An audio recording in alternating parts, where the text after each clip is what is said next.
I'm going to show you guys how not only to install trim, but actually make it yourself.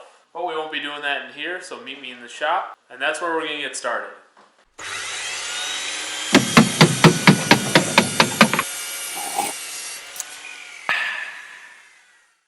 Okay, so we're down here in the shop working on getting some trim ready. Here you can see I got some trim pieces right here. And what I've been working on is, although I have plenty of trim pieces like this, none of them are actually long enough to go over and around a door. So I've been working on putting these pieces together here. You can probably see that I have a joint right here connecting these two pieces. That's definitely not ideal to have a joint in your trim, and I think after I stain this, you won't really see much of a joint. So the way I was actually able to joint all these to make sure that it's got a nice strong joint, and I know it's just trim, it doesn't need that strong of a joint, but you want to make sure over time it stays together. What I did is put a couple of dowels inside of here. I think the best joint probably would have been a feather joint, or I think that's what it's called. Excuse me if it's wrong, I'll write on here what it's actually called. But that would probably be the best joint for this, and it would probably hide it the best. But yeah, as you can see, this one works good too. So these trim pieces are just 3/4 inch by, I don't know, I think it's like 2.5, it doesn't really matter. You can size it down to whatever size you want. So we're going to go ahead and start with the door trim. Normal door trim, I think I got some somewhere. Found some. So normal door trim is kind of concave like that. It's thick on the outside, then it gets thinner towards the door. Well, since I'm making my own, I ain't doing that. But for trim, you don't want to have sharp edges where you can stub your toe or, I don't know, just not a great look, honestly. I guess if you like it, you can do whatever you want. But to get rid of these sharp edges, I'm going to go ahead and run it through the router table. So here's my router table and also a bunch of other junk, but I'm going to have to actually bring this out because of how long these are. And because of how long these are, I'm going to go ahead and install some feather boards because it's going to be really hard to keep this down, especially at the beginning and the back of this board because of the weight. So feather boards are going to help hold that in place. And I got a small little piece here to help me guide where it is. Where are all the screws and stuff? And feather board, if you don't know, board goes in this way, and then these little feathers help it from going back. There's one. Yeah. Okay, we got our feather boards on. Let's do it. Camera out of the way.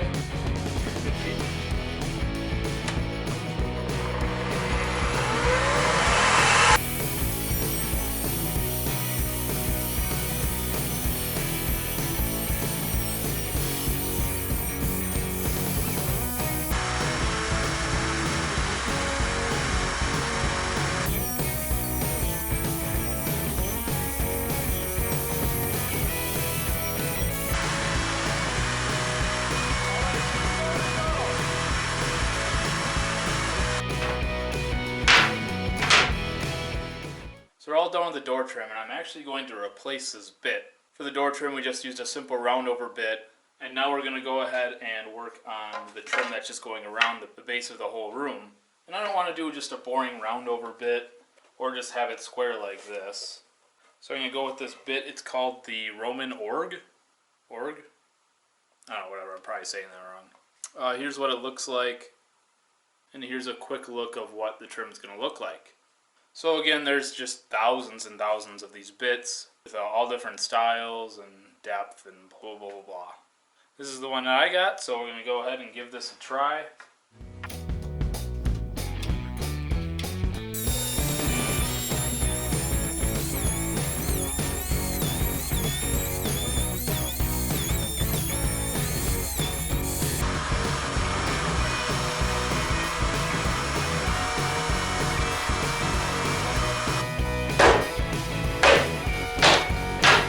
So here's all my trim. I got my door trim right here, and then the stuff that's just going to go around the room, around the edges. I'm obviously staining this all the same color. Going with an early American. I think that's what it's called. Actually, I'm a little nervous I might not have enough. I guess we'll see.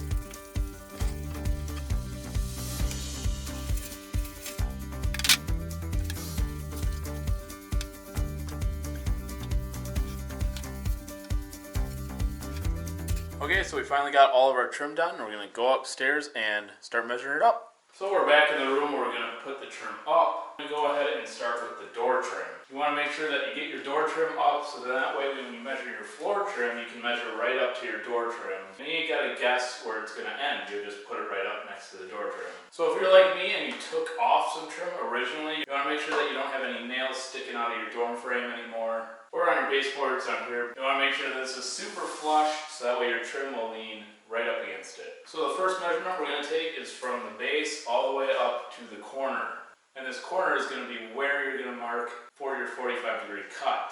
So here's the kind of the tricky part. When you take your measurement on the inside here, you want to make sure that you're marking it for your inside cut and not your outside up here. Otherwise your trim is going to end up falling short. So I'm going to grab a measurement. That's going to be 80 inches and 5/8. I'm going to grab another measurement over on this side because not all door frames are exactly the same. Especially if you have an old house. And that's actually the same measurement. I got pretty lucky there. So we're going to run downstairs, cut up our pieces, and bring them back up here. So we're going to go ahead and throw our saw here at a 45-degree angle. Then grab some door trim. And so this piece is going to be on the right side of the door. We're going to go ahead and mark our mark on the left side of this piece. And that way the inside will be our measurement, that 80 inches, that 80 and 5/8 inches. So this mark I did will be the inside of the door, and that's what we want. Hopefully that works. And so this is going to be the other side. We actually got to make our mark on the right side of the board now to put it on the left side of the door. And instead of moving my saw, I'm just going to cut it on the opposite side. Same thing. And as you can see, here's our mark, and here's our 45-degree cut. This is going to line up perfectly. So we got our two pieces, and they're lined up really well. So I'm happy with this. We're going to go ahead and nail these two pieces in. Cool. Wow. That was a good save by me. Okay, now to install trim, we're going to be using just an air compressor and a nail gun. Oh my god, this is a mess. There we go. Alright, so trim is usually pretty thin, or it's made out of pine or something kind of bendable weak. So all you gotta do is make sure that it's lined up where you start, and then as you're going up, you can kind of bend and wiggle your trim a little bit to make sure that it's correct. Line it up. And yeah, I can see I got it lined up right here. And then up top, it's probably off by maybe 3/4 of an inch. That's probably more so the wood I got.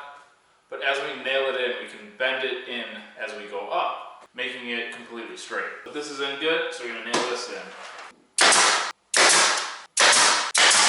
And as I go up, I just go on either side of the trim, making sure that's secure on this side and this side. And as you can see, my trim's not perfectly straight, and it's got to be pushed in a little bit, but as you can see, this trim, super easy to bend and move.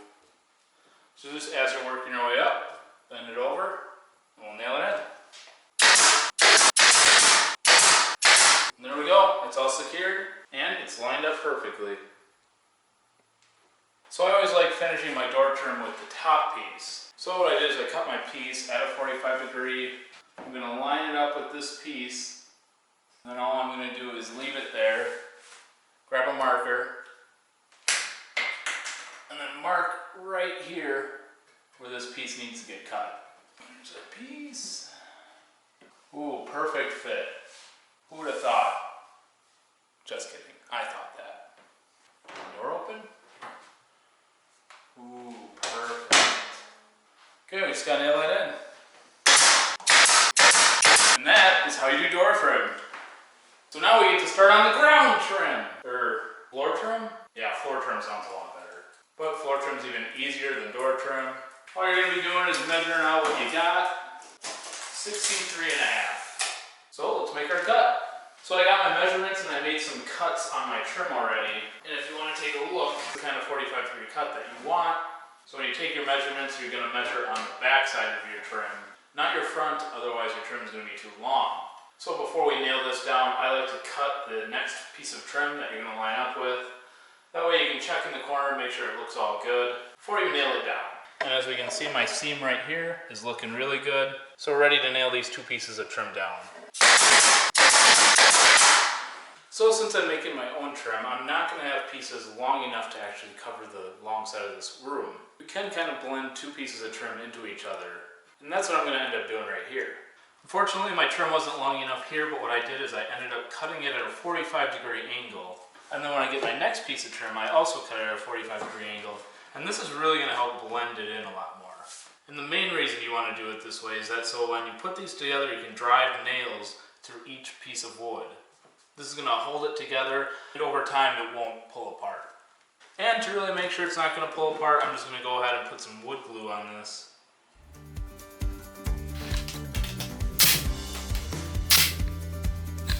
There you go.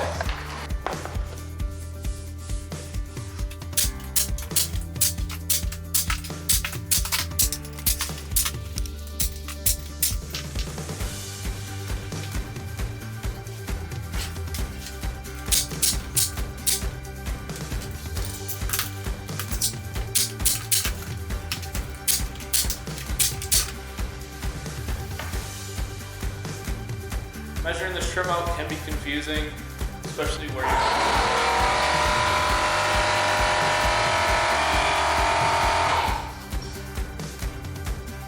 Jesus, scared the hell out of me. Oh, I don't even remember what I was saying. So guys, we're all done with the trim. I hope you enjoyed the video. It was a lot of fun making this. And hey, making your own trim is super fun, and you can make it any color you want. You can see behind me, it works really well with the paint that we chose and the design on the wall that we did. I mean, I gotta tell you, this is turning out great. And if you like this design, make sure you hit that subscribe button so you can see what we're doing next. But until then, I'll see you on the next project. Have a good one.